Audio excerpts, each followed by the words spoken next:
Mesdames, Messieurs, bonsoir. Depuis 2 semaines, la maison communale d'Engaliema est paralysée. Les manifestants bloquent l'accès à tous les services à la suite de la suspension du bourgmestre par le gouverneur de la ville. Pendant ce temps, à Nsélé et à Maluku, c'est plus de 1300 villas de l'État spoliées. Après constat, c'est l'étape des avertissements par le ministre de l'Habitat. Bienvenue à tous. C'est en principe ce lundi 24 février qu'était prévue la reprise des cours à l'université de Kinshasa. Le syndicat des professeurs avait communiqué de poursuivre le mouvement de grève. Et sur place, qu'est-ce qui s'est passé? La reprise des cours ou la grève? Constat de Eric Kabamba et Joël Makela. Alors que les étudiants étaient venus de centaines pour une reprise effective des cours prévue pour ce lundi 24 février, la majorité des professeurs, eux, ont brillé par leur absence. Ces derniers ont entamé une grève pour une non prise en compte de leurs revendications de l'amélioration de leurs conditions de vie par les gouvernements. Si certains refusent de dispenser les cours, les autres par contre ont répondu présent en dispensant les cours comme ceux de la faculté des droits. Constat fait par les conseillers spéciaux du chef de l'État et coordonnateur de la coordination pour le changement de mentalité, Jacques Angoudiak, accompagné son adjoint en charge des opérations et le secrétaire général adjoint de l'université de Kinshasa, Eustache Banza Somwe, qui a fait la ronde de tous les auditoires. Moment propice pour Jacques Angoudiak, coordonnateur de la coordination du changement de mentalité, d'appeler les étudiants à bannir les antivaleurs sous toutes ses facettes au sein de la colline inspirée, considérée comme un droit d'excellence d'apprentissage. La République a besoin de ses étudiants comme élite de demain. Ils doivent être formés et ça c'est quelque chose de très important. Les études, la formation, l'éducation, c'est ça même qui va faire en sorte que nous puissions obtenir une élite digne de son nom dans ces pays. Juste après, Jacques Angoudi a échangé avec le président de la Poukine et les autorités de cet alma mater qui lui ont soumis toutes les revendications et l'ont appelé à les soumettre au président de la République. Nous demandons à ceux-là qui sont encore à la maison de venir, tout en demandant à notre conseil spécial, que j'appelle affectueusement Papa Pasteur Gamoudier, de pouvoir nous aider à pouvoir être notre fidèle interprète auprès du chef de l'État pour que les revendications trouvent leur solution dans le meilleur délai pour que la quiétude soit totale au niveau de l'université de Kinshasa. Une situation déplorable car ces étudiants craignent une année blanche après plusieurs mois déjà perdus. Ceci est justement appuyé par cette dépêche en provenance du ministère de l'Enseignement supérieur et universitaire. Prévue ce lundi 24 février 2020, la reprise des cours à l'université de Kinshasa a été effective dans plusieurs facultés. Le cabinet du ministre de l'Enseignement supérieur et universitaire félicite par le présent communiqué les autorités académiques, les doyens des facultés et les professeurs qui ont décidé d'assurer cette reprise afin d'éviter à cette institution universitaire d'accumuler du retard susceptible de perturber davantage le calendrier de l'année académique 2019-2020. Le ministre salue et encourage ce sens élevé de responsabilité et de patriotisme. Le cabinet du ministre tient également à rassurer les membres de l'association des professeurs de l'université de Kinshasa à Poukine que sur instruction du président de la République, son Excellence Félix Antoine Tshisekedi Tshilombo, chef de l'État, et sous la supervision du Premier ministre Sylvestre Ilunga Ilunkamba, le chef du gouvernement, les démarches sont en cours pour rencontrer dans la mesure du possible et dans les meilleurs délais les revendications légitimes contenues dans leur cahier des charges. Le dimanche 16 février dernier, Kinshasa a été endeuillé par un accident de circulation sur la route Bypass. L'inhumation des victimes interviendra le week-end prochain. Décision prise en concertation entre le gouvernement et les familles des victimes. Edith Chala. À raison de 2 membres par famille ayant perdu un membre lors de l'accident survenu sur l'avenue Bypass le dimanche 16 février dernier à Kinshasa, le ministre des Actions humanitaires et Solidarité nationale, Steve Mbikai, a échangé avec le groupe des représentants pour conclure un programme des obsèques. Après 2 heures d'échange, un compromis a été trouvé et les familles en sont très reconnaissants au pays. Nous avons convenu que les corps sortent les vendredis et le ministre, le bien de son ministère, de ses services, a pris toutes les dispositions idoines pour que nous puissions récupérer le corps et que nous puissions aller les pleurer d'après notre volonté à nous, les familles, dans l'intimité et la dignité. Un engagement tenu par le gouvernement de la République sur l'instruction du chef de l'État, Félix Antoine Tshisekedi Tshilombo. Et tout le monde est satisfait de ce qu'on va faire, donc on donne le moyen et chaque famille prendra son corps pour le faire le funérailles dans l'intimité familiale et en toute dignité. Et je suis content qu'on ait tombé, n'est-ce pas, qu'on ait eu un consensus avec toutes les familles qui étaient présentes. Les dispositions sont donc prises pour que tout se passe dans le respect de notre culture. Tous ceux qui ont spolié les maisons de l'État à Maluku et en Sélé n'ont qu'à bien se tenir pour faire face à la réplique de l'État propriétaire. Avertissement du ministre de l'Habitat après son constat et enquête, on dénombre plus de 1300 maisons spoliées. Eric Kabamba et Hussein Ndala pour le reportage. Pendant plus de 3 décennies, certains particuliers seraient en train d'escroquer l'État en approchant indûment l'argent de plus de 1300 maisons appartenant à l'État en se faisant passer pour les propriétaires de ces habitations dans la commune de Maluku et de Lantsele.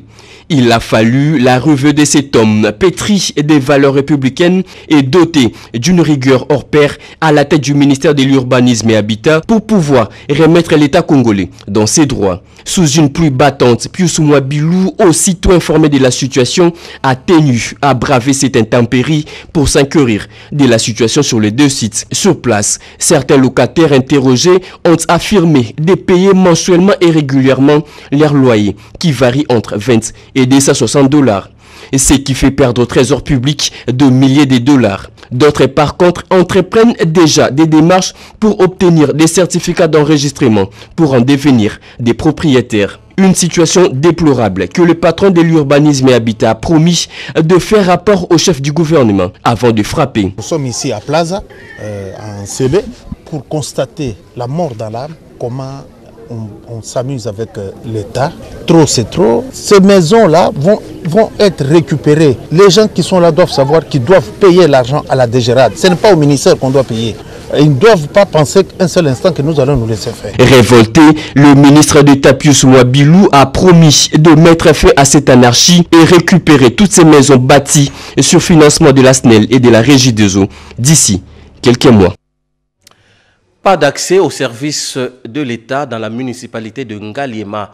La situation dure depuis plus de 15 jours. Tout est parti de la suspension du bourgmestre de cette commune par l'autorité urbaine qui bloque l'accès de la maison communale. Et quelle est la revendication? Mami Kadima était sur place. Bureau fermé avec comme conséquence pas de cérémonie de mariage civil ni l'obtention des documents administratifs. C'est le décor planté à la maison communale d'Ngalema. Cette paralysie des activités est due à la suspension du bourgmestre de cette entité administrative par le ministre provincial intérimaire de l'Intérieur. À la base, le non-respect des instructions de l'autorité provinciale dans l'exécution de l'opération Kinbopeto. Une action disciplinaire mal perçue par les pro-bourgmestres suspendus. Du coup, ces derniers ont envahi les sièges de l'administration de cette municipalité, empêchant tout bon déroulement des travaux. Cette situation impacte négativement sur les activités au quotidien de cette commune. Pour le moment, la commune d'Ngalema est paralysée. Ce n'est pas seulement ici à la commune, la maison communale, et y compris les bureaux de quartier ne fonctionnent plus. Ils sont d'ailleurs ici nombreux. Parce qu'ils ont des correspondances à venir remettre ou déposer au niveau de la commune. Mais ils vont les déposer où? Même le secrétariat est fermé. A noter par ailleurs que le bourgmestre, Dieu merci, Maïbanzi Luanga, a été suspendu avec cet autre bourgmestre pour une durée de 3 mois. Le Fonds monétaire international a dépêché à Kinshasa ses experts qui procèdent à la revue du programme de référence avec le gouvernement congolais. Ce lundi, la délégation avait une séance de travail avec le ministre des Finances, Guy Matundu. Le programme conclu par le gouvernement congolais avec le FMI est une nécessité absolue pour espérer des appuis budgétaires conséquents. Le ministre des Finances a fait un plaidoyer pour la réussite de ce programme.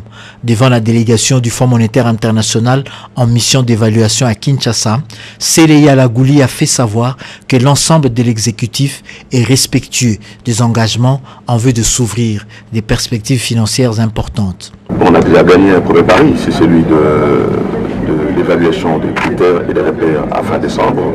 Le Fonds monétaire nous a donné un satisfecit. Maintenant, il reste la prochaine étape à fin mars, donc nous sommes obligés de faire des efforts, en tout cas en ce qui concerne le niveau de déficit budgétaire qu'on a observé au mois de janvier et qu'on observe déjà aussi au mois de février. Donc il faut pouvoir les contenir dans des limites acceptables. Je peux dire que l'ensemble du gouvernement, avec le chef de l'État en tête, est tout à fait mobilisé pour que nous puissions réussir ces paris à fin mars. Cet accord conclu vise la mise en œuvre d'un programme de référence de 6 mois assorti de préalables. À l'issue de 6 mois et en cas de réalisation de préalables, un programme formel sera alors conclu. À Lubumbashi, dans l'entretemps, vient de s'ouvrir les assises sur le climat des affaires en province. 3 jours de travaux pour faire des recommandations qui impulsent le développement. C'est sous la coordination de l'ANAPI. Des centaines de personnes, au nombre desquelles les opérateurs économiques, les décideurs politiques, la société civile, le secteur privé, les mandataires publics et experts du gouvernement, venus des 13 provinces de la République démocratique du Congo, réfléchissent pendant 3 jours autour du thème « La République démocratique du Congo pour un climat des affaires assaini en faveur des investissements durables en province ». Il est question de mener une réflexion profonde sur la réorganisation et la consolidation du dialogue public-privé et préparer la table ronde présidentielle sur les climats des affaires annoncés par le président de la République. Félix Antoine Tshisekedi a précisé le directeur général de l'ANAPI, Anthony Kinzo Kamole, dans son mot de bienvenue. Si nous connaissons les problèmes qui, du reste, ne sont pas inconnus de nous, et que ces problèmes continuent à persister par la destruction de notre tissu économique, pourquoi ne devrions-nous pas, comme l'exige d'ailleurs une certaine sagesse, prendre des mesures définitives ensemble? Certes, nous savons qu'il y a plusieurs taxes et perceptions, plusieurs irrégularités, tracasseries administratives, tracasseries par les contrôles fiscaux. Les solutions, nous les connaissons, nous les avons, chacun de nous les connaît. Mais pourquoi on ne les applique pas?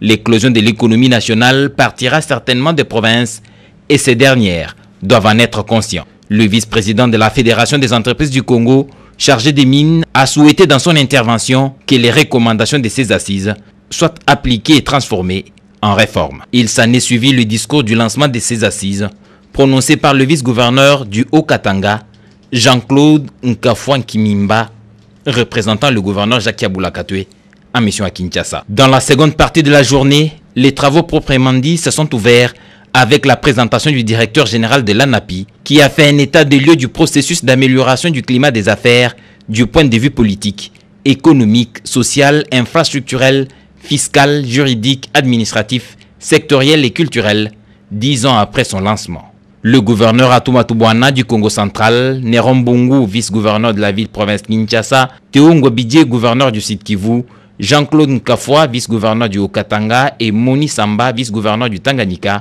ont dans un panel communiqué sur les réalisations et contraintes perspectives sur l'environnement général des affaires dans leurs entités respectives, organisées par l'Agence nationale pour la promotion des investissements, ANAPI en sigle, avec le soutien financier de la Banque mondiale à travers le projet Développement de pôles de croissance ouest, PDPC. Ces assises de Lubumbashi se poursuivent jusqu'au mercredi 26 février 2020. C'est à l'unanimité que le comité exécutif de l'ITIE a adopté le rapport sur le recrutement du nouveau coordonnateur national de cet organe. C'était au cours d'une réunion présidée par la vice-première ministre Élisée Munembwe. Peggy Mukunda. Les rapports de la commission des recrutements de nouveaux coordonnateurs national de l'initiative pour la transparence de l'industrie extractive ITIE RDC vient d'être adopté à l'unanimité.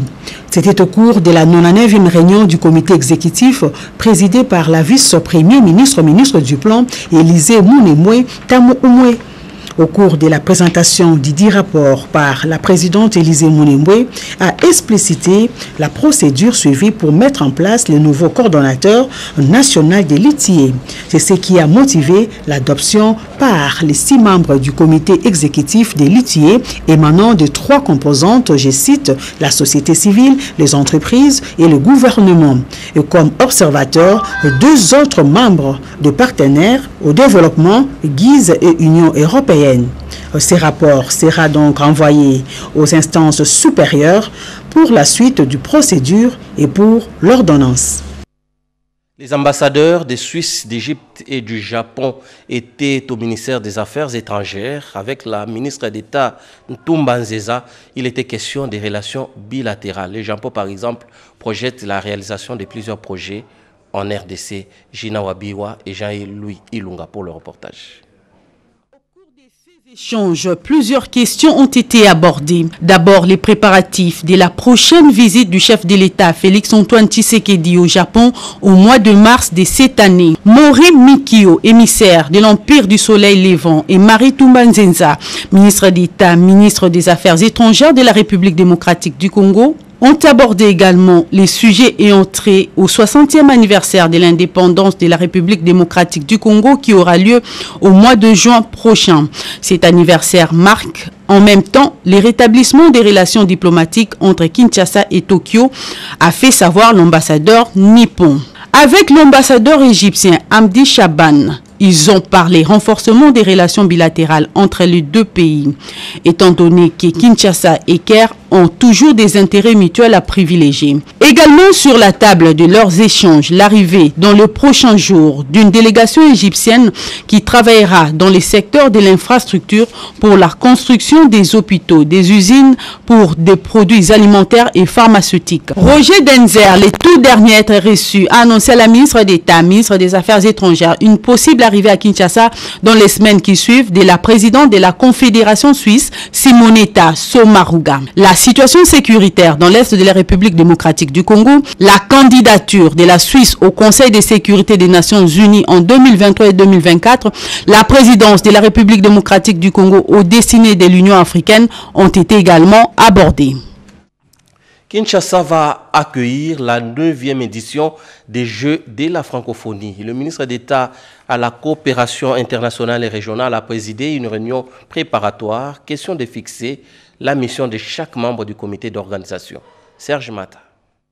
Il s'est agi, lors de cette première séance de travail entre les ministres d'État à la coopération internationale, intégration régionale et francophonie, Maître Pépin Guillaume Monjolo et les commissaires exécutifs de l'Organisation des Jeux de la francophonie 2021, ainsi que de leurs adjoints, d'examiner la situation exacte des infrastructures et sites retenus en vue d'abriter les 9e Jeux, la francophonie, qui se dérouleront à Kinshasa du 23 juillet au 1er août 2021. En l'occurrence, les salles des Martyrs et Tata Raphaël, ainsi que d'autres sites culturels. Ajoutez à cela la certification d'un certain nombre de documents. L'ouverture des appels d'offres a été également abordée. À cette occasion, le président du comité national, la francophonie, Maître Pépin Guillaume Monjolo, a au cours de cette même réunion défini clairement et précisé les missions exactes de chaque membre de ce comité national des Jeux de la francophonie en République démocratique du Congo. Et ce, conformément aux exigences du cahier des charges relatif. Il s'avère simplement qu'après avoir nommé les gens, il faut les voir, leur donner la mission exacte,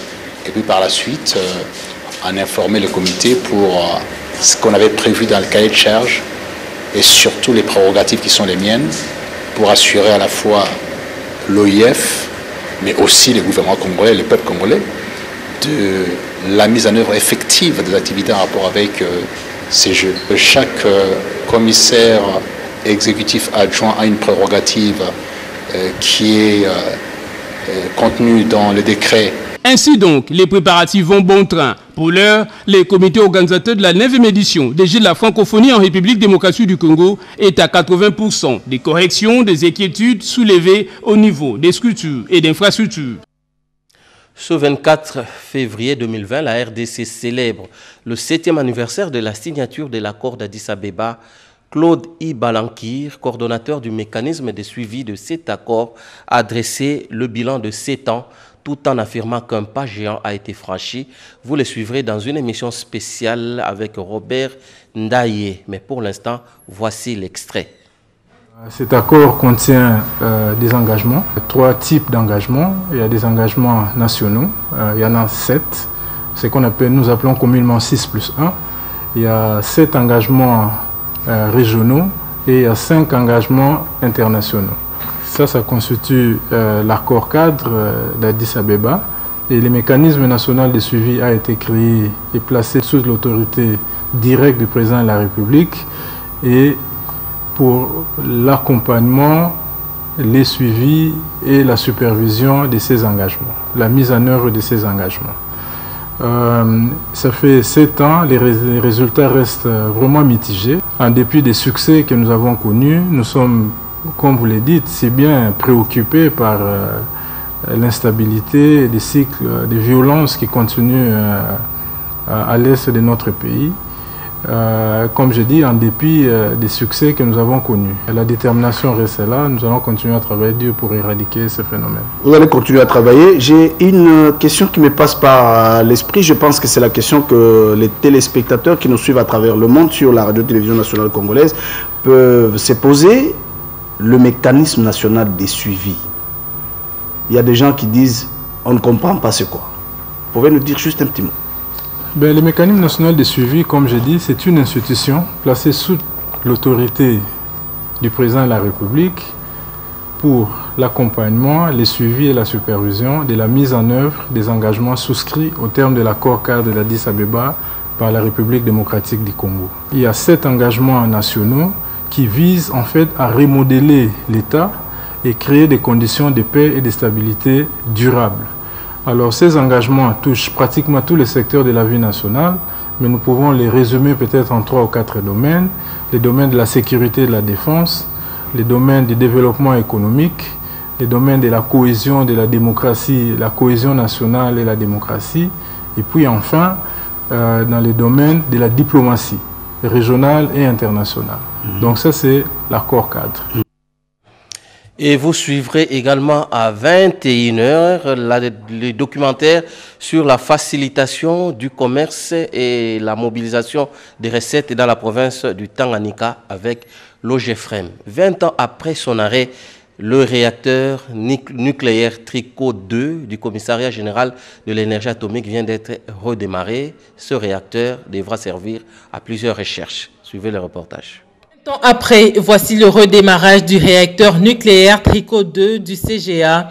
Cette décision est le fruit des démarches du ministre José Panda Kabangu, ancien de l'université de Kinshasa, qui, dès son arrivée à la tête du ministère de la Recherche scientifique et innovation technologique en septembre dernier, a promis de se battre pour que soit redémarré ce réacteur. Se considérant l'homme le plus heureux, le professeur Lukanda Mwamba Vincent, commissaire général à l'énergie atomique et directeur de recherche, est venu remercier le patron de la recherche scientifique et innovation technologique pour cette lutte. Je suis comblé et je commence d'abord par remercier sincèrement son Excellence Monsieur le ministre de la Recherche scientifique et innovation technologique qui vient de faire un coup de maître. C'est un couronnement d'un travail qui a commencé depuis très longtemps. Je remercie aussi le président de la République qui prône la modernisation de notre pays et qui a tout à fait bien compris, n'est-ce pas, l'importance de moderniser cet outil. Nos félicitations s'adressent aussi à la perspicacité de notre Premier ministre. C'est un professeur d'université, il comprend l'importance de cet outil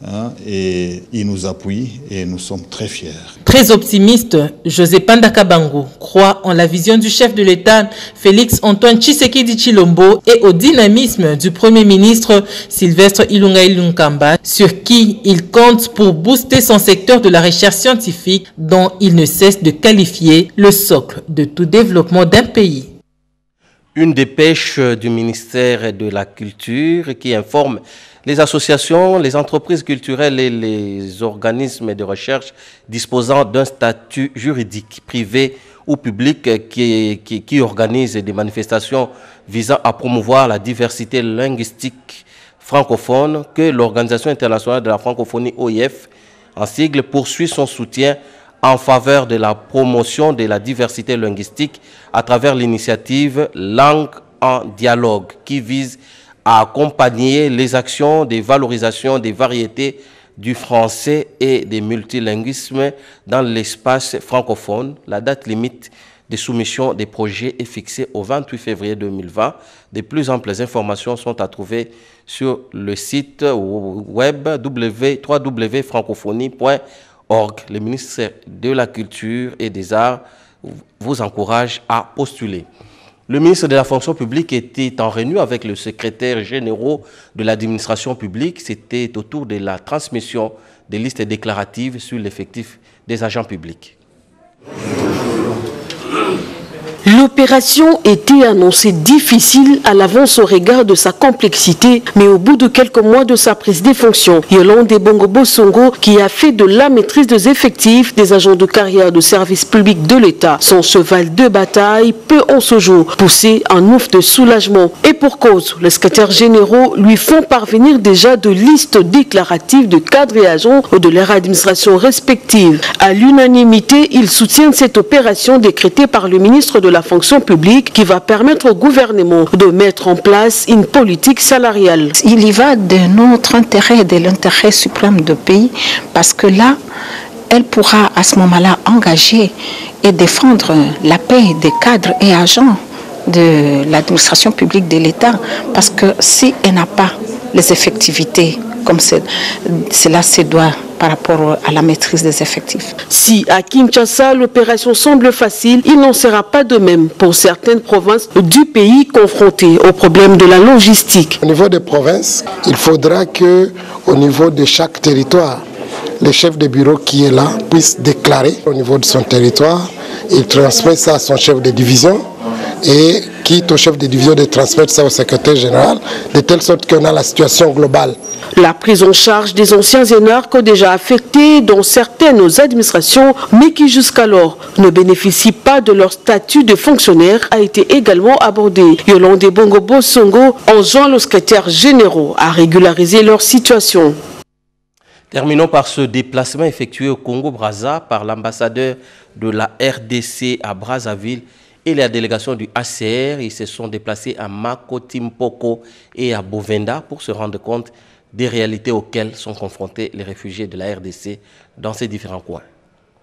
L'ambassadeur de la République démocratique du Congo en République du Congo, Maître Christophe Muzungu, accompagné d'une forte délégation du Haut Commissariat pour les réfugiés du Congo-Brazzaville, ont rendu visite à nos compatriotes déplacés des Yumbi vivant dans les territoires des Makoti-Mpoko et des Bwemba. Palper les réalités auxquelles sont confrontés nos compatriotes, tel était l'objet de cette visite. Bien que faisant face à plusieurs difficultés, une réalité demeure vraie, à savoir, tous les enfants de ces déplacés de Yumbi fréquentent les établissements scolaires tant à Makoti-Mpoko qu'à Bwemba. En rapport avec certaines doléances lui présentées, l'ambassadeur Christophe Muzungu a rassuré nos compatriotes que le président de la République, Félix-Antoine Tshisekedi Tshilombo, qui suit de près leur situation, va incessamment dépêcher les ministres de l'action humanitaire pour répondre à certaines de leurs doléances. Maître Christophe Muzungu a aussi prodigué quelques conseils à nos compatriotes, à savoir vivre en harmonie avec les frères et sœurs du Congo-Brazzaville qui les ont bien accueillis. Enfin, tout en remerciant le président de la République, chef de l'État Félix-Antoine Tshisekedi Tshilombo pour la particulière attention et la marque de solidarité qu'il a toujours manifestée à leur endroit, nos compatriotes déplacés des Yumbi ont exprimé le désir de voir les constructions de leurs maisons promises par les gouvernements terminées très rapidement en vue de leur retour en République démocratique du Congo, leur pays. Et la nécrologie pour nous séparer, la famille du général Kasongo Kitenge Silvano, commissaire provincial ville de Kinshasa, a le regret de vous annoncer le décès de leur grand frère, le commissaire principal Kasongo Lufungo Michel, mort survenu ce vendredi 21 février 2020 à Kinshasa. Le programme des obsèques se présente comme suit. Mardi 25 février 2020 à 13h30, levée du corps de la morgue de l'hôpital du lieutenant-colonel Kokolo et exposition à la salle Miséricorde de référence Izipa Chaoumba. mercredi 26 février à 12h30, l'enterrement à la nécropole entre ciel et terre. Voici donc comment ainsi s'achève cette édition d'information. Doris Mozo-Tambo était à la rédaction en chef avec Sylvie Makumbani. Restez branchés sur la RTNC. Merci de nous avoir regardés. Au revoir.